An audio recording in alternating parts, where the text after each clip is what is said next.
So if we continue talking about what we can show patients on a muscle chart to help them understand how their body functions, in one of the exercises we've been working on in terms of stabilizing our scapula, creating this better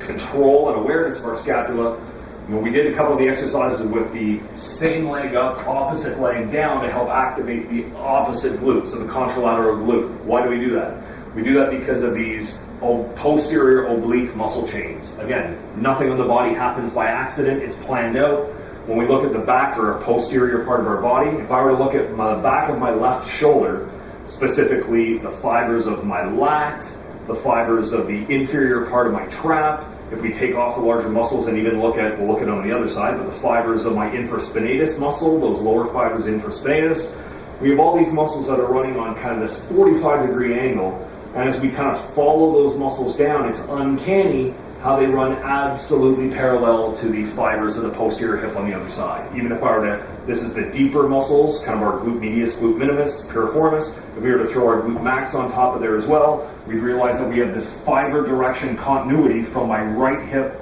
to the posterior part of my left shoulder. So again, we create this oblique muscle sling. We can even use it all the way down to the lateral part of the thigh, but in any kind of rotational sport, any kind of energy transfer where we're trying to create rotational power, speed, throwing a javelin, pitching, golf, whatever, we're going to be making big use of these oblique muscle slings. Even if we look at the front of the body, I have my adductor muscles coming into the thigh on a 45-degree angle, running exactly parallel to the fascia, and then my obliques, serratus, even the lower portions of my pec. We pull it off, we even see to some degree pec minor, kind of running in these oblique lines. So the things that bring my body across the center together and across the center in extension, those oblique muscle chains are what help to create a lot of our rotational power, and together they're going to work to help stabilize our body against rotation, against lateral bending. So this is something that we should be showing patients, show them the illustrations of the body, and show them that how these things are not, we're not guessing here, these things are pre-planned. It's not just coincidence